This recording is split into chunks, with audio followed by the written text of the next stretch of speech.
Good morning, students. This is class 7 history lesson, chapter 2, New Kings and Kingdoms. So, in this chapter, we are going to learn about new kings and kingdoms as we know about this chapter. Okay, so very few kingdoms or kings are that time, but after some time we can see many new kings and kingdoms are emerged in India. Gurjar Pratihars, Rajputas, Palas, Cholas and Chauhans are the main leading kingdoms in that time. But after few years we can say so many new kingdoms are also there. How it will be? So in this chapter we are going to learn about them only. Many new dynasties emerge after the 17th century.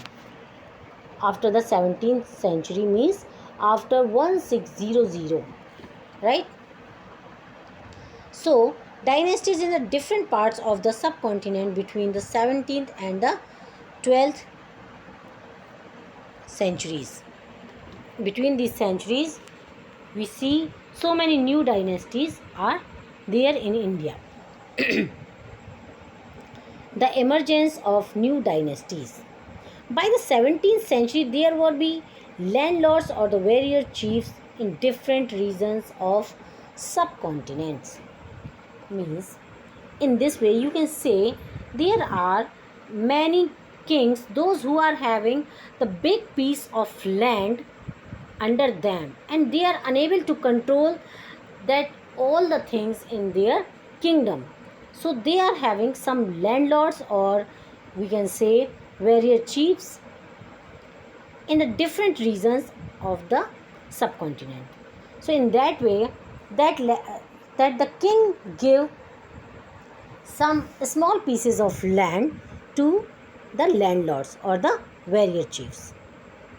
Existing king often acknowledge them their subordinate or samantas, or kings give them name as subordinates or samantas. They were expected to bring gift, and these subordinates they work under that dynasty, under that king, so they often bring the gift for their king or overlords. Be present at their courts and provide them with military support also. And whenever the king go for the war and need the military, so these landlords, these warrior chiefs give them the help of the military also. As Samantas gained power and wealth, they declared themselves to be Mahasamantas or Mahamandaleshwara.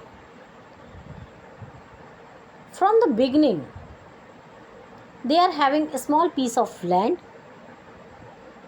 They rule over there only, and whatever they gained from that piece of land, after long time, they become wealthy as well as gain power also. So themselves they declare as Mahasamanta or Mahamandaleshwara, the great lord of the circle of the region, and so on. Sometimes they assert their independence from their overlords. So when they are gained power and wealth, and they thought now they can rule independently without interference of the king, they asserted their independence. They declared them independent, right? One such instance was that one of the Rashtrakutas of in the Deccan, initially they were subordinate of the Chalukyas. Means Rashtrakuta was the subordinate of the Chalukyas of Karnataka. In that time, they work under as Samantas under the Chalukyas, Rashtrakutas, and after that, Dantidurga was also the Samant in the Rashtrakutas. So Dantidurga overthrew the Chalukyas over Rashtrakutas chief, overthrew the Chalukyas overlord and performed in a ritual. So in that time, a ritual, new ritual come in the society. What is that? That is Hiranyagarbha. That ritual name is Hiranyagarbha. In this ritual, when this ritual was performed with the help of Brahmanas, because every ritual was performed by the Brahmanas only in that time, it was thought that lead to the rebirth of the sacrificer at the Kshatriya, even if he was not born by birth. Means in that time, this is the rule that Brahmas do the worship, Kshatriya do the ruling, and the Vaishya do the business, right? So in that way, after this ritual, anyone can be changed their identity.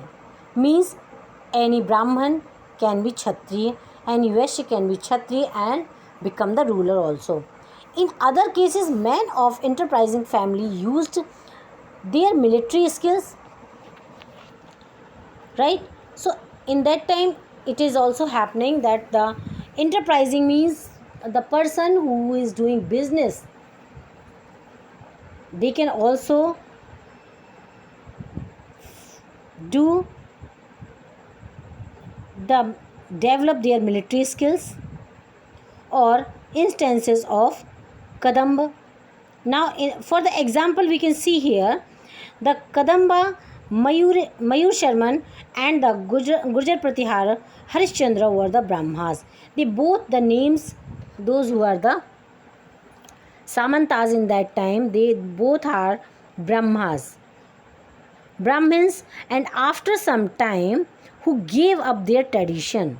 As we know, their tradition is worship only, right? So they gave up their profession, and after some time they took to arms. Means they become having the armies, successfully establishing kingdom in Karnataka and Rajasthan respectively. And after some time, they just overtook the Karnataka and the Rajasthan also. So in this way, we can say those who are Samantas or subordinate of the king, after some time they become the independent king, right? So in that way, we can say in the mid 18th century, so many new kings and kingdoms are there in India. I hope all of you understand this topic. Now we will meet after this lesson. Okay, after this video, you have to read this again, so you have to understand properly. Thank you and have a nice day.